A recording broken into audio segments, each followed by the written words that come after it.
देखो next topic क्या है, पॉलीमरेज चेन रिएक्शन। ठीक, पॉलीमरेज चेन रिएक्शन में क्या बोलता है,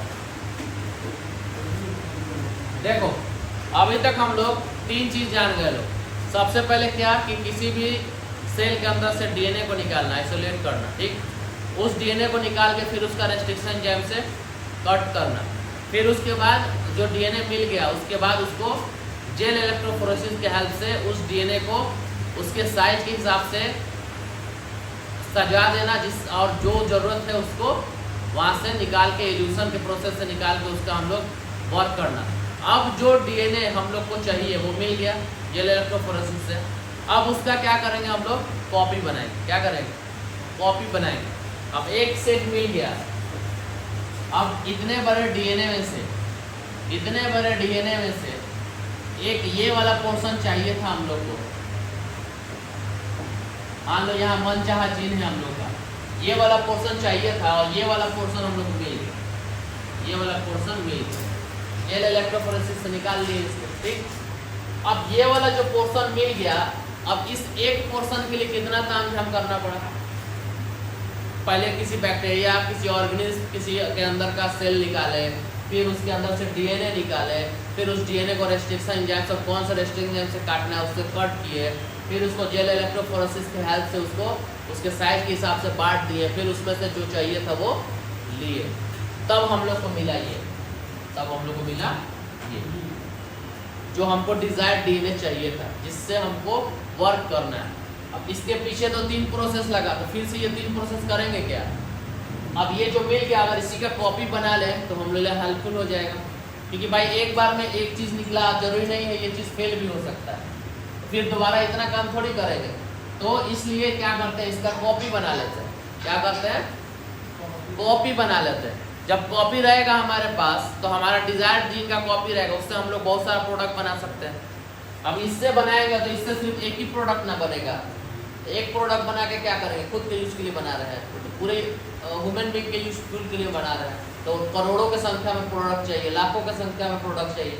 तो अब इस डीएनए, जो डिजायर्ड डीएनए मिला, जो डीएनए का टुकड़ा मिला जिसके ऊपर डिजायर्ड जीन है, जो हमको ज़रूरत है, जिससे हम लोग को कोई चीज़ बनाना है, अब उसका क्या कराएंगे, इसका आप एक तरह से समझो कि जेरॉक्स मशीन लगाएंगे इसके लिए, जिससे एक इसका बहुत सारा कॉपी बन जाएगा। तो उसी को क्या बोलता है, पॉलीमरेज चेन रिएक्शन, या इसी को बोलता है क्या, एम्प्लीफिकेशन। क्या बोलता है, एम्प्लीफिकेशन।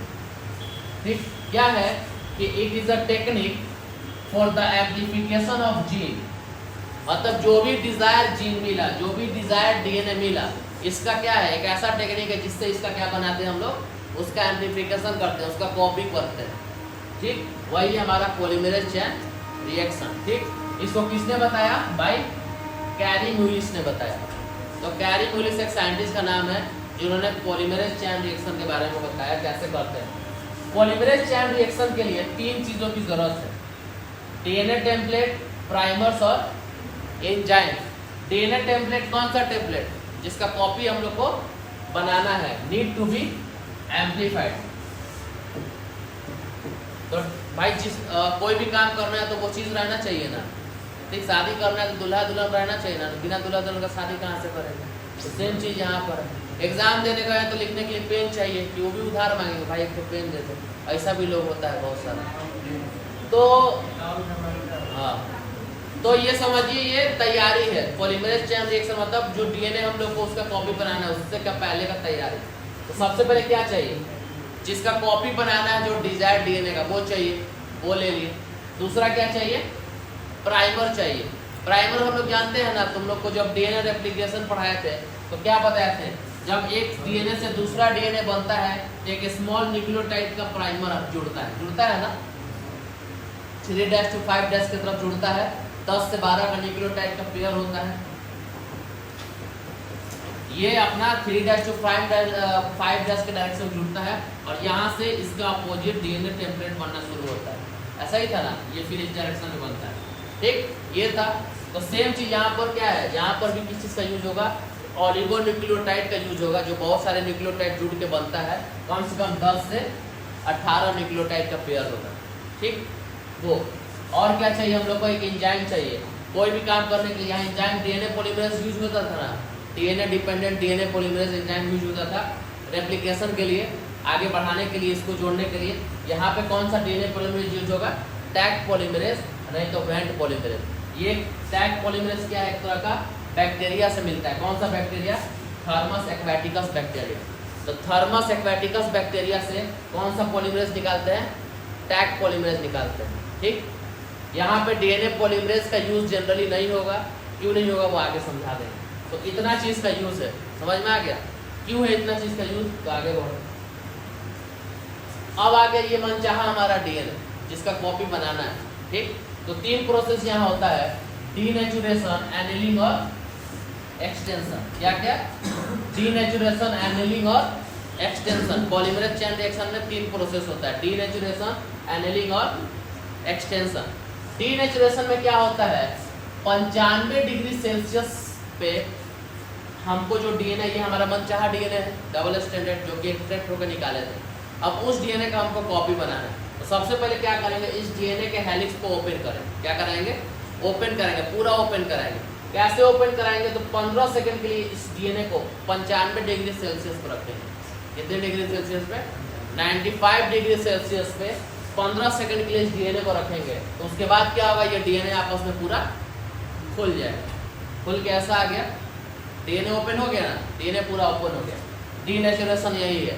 डीनेचुरेशन एक ऐसा प्रोसेस है जिसमें डीएनए के डबल हेलिक्स को 95 डिग्री सेल्सियस पे रखते हैं, जिससे डीएनए का डबल हेलिक्स ओपन हो जाता है। ठीक, ओपन हो गया पूरा। उसके बाद नेक्स्ट प्रोसेस क्या आ गया, एनिलिंग। क्या आ गया, एनिलिंग। एनिलिंग में क्या करता है कि एनिलिंग में 2 sets of primers added with initiate replication. अब क्या करेगा कि यहाँ पे प्राइमर ऐड होगा 5' to 3' डायरेक्शन में, और यहाँ एक प्राइमर ऐड होगा 3' to 5' के डायरेक्शन में, और प्राइमर 5 to 3' प्राइमर है। ठीक, तो हम जानते हैं प्राइमर हमेशा किस डायरेक्शन में ऐड होता है, 3 to 5। तो एक इधर ऐड होगा और इधर 3 to 5 है, तो एक इधर ऐड होगा। अब इधर एक प्राइमर ऐड हो गया, इधर एक प्राइमर ऐड हो गया, 2 सेट्स ऑफ प्राइमर ऐड हो गया। अब जब ये दोनों प्राइमर ऐड हो गया तो यहाँ से क्या होगा, तो इस प्रोसेस को क्या बोला, एनिलिंग। इस प्रोसेस को क्या बोला, एनिलिंग। तो एनिलिंग कितने डिग्री सेल्सियस में कराते हैं, 54 डिग्री सेल्सियस में। कितने डिग्री सेल्सियस में, 54 डिग्री सेल्सियस में। अब क्या हुआ, पहला स्टेप क्या था, डीनेचुरेशन में डीएनए के हेलिक्स को ओपन किए 95 डिग्री सेल्सियस। दूसरे स्टेप पे जब ओपन हो गया तो दोनों साइड क्या लगाए, एक एक प्राइमर लगाए, जो कि प्राइमर का नाम क्या है, ओलिगोन्यूक्लियोटाइड। 10 से 18 न्यूक्लियोटाइड का बना हुआ प्राइमर है।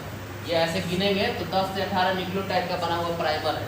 तो एक इधर लगा, एक इधर लगा, तो उस प्रोसेस को क्या बोला, एनिलिंग। अब नेक्स्ट प्रोसेस क्या है, एक्सटेंशन। एक्सटेंशन क्या करते हैं, जब प्राइमर लग जाता था रेप्लिकेशन में तो डीएनए डिपेंडेंट डीएनए पॉलीमरेज आता था जो इसको आगे ऐड करके जोड़ के लेकर जाता था। तो यहाँ पर कौन आएगा, कौन सा डीएनए पॉलीमरेज आएगा, टैग पॉलीमरेज आएगा। क्यों टैग पॉलीमरेज को लिए हैं यहाँ पे, क्योंकि टैग पॉलीमरेज कहाँ से आता है, थर्मस एक्वेटिकस बैक्टीरिया से आता है। ये जो टैग पॉलीमरेज एंजाइम है जो थर्मस एक्वेटिकस बैक्टीरिया से मिला, ये हाई टेम्परेचर पे भी काम करता है। ये हाई टेम्परेचर पे भी काम करता है, बहुत ज़्यादा टेम्परेचर आएगा तो भी ये काम करेगा, इसलिए टैग पॉलीमरेज का यूज करते हैं। और यहाँ पे कम से कम 72 डिग्री सेल्सियस, कितना, 72 डिग्री सेल्सियस टेम्परेचर रहता है। उतना ज़्यादा टेम्परेचर पे ये जो टैग पॉलीमरेज एंजाइम है वो क्या करता है कि ये जो डीएनए प्राइमर था उस प्राइमर से क्या करता है, नया एडिंग शुरू करता है, और नया एडिंग इस डायरेक्शन में शुरू करता है। समझ में आ गया, टैग पॉलीमरेज। अब शुरू करते करते पूरा कॉपी कर लेगा, ऐसे करते करते पूरा कॉपी कर लेगा। अब देखें तो 1 से 2 बन गया, डीएनए बन गया, और ये रिएक्शन कम से कम 30 से 40 साइकिल बार ये रिएक्शन करवाते हैं, जिससे हम लोग को कम से कम बिलियंस ऑफ डीएनए मिल जाता है, जो कि हम लोग का डिजायर्ड डीएनए। अब 1 से 2 बन गया, फिर ये दोनों रिएक्शन करेगा, 2 से 4 बनेगा, फिर 4 से 8, 8 से 16, 16 से 32। तो ऐसे करते करते लाखों हमारा डिजायर्ड डीएनए हम लोग को मिल जाएगा जो हम लोग को चाहिए था। और फिर वो जो लाखों मिलेगा उसको फिर अलग से आगे का प्रोसेस करेंगे, फिर मार्केट में इशू हो जाएगा। क्लियर हो गया, यही है पॉलीमरेज चेन रिएक्शन। ठीक, इसमें किसी को कोई दिक्कत है तो बताओ।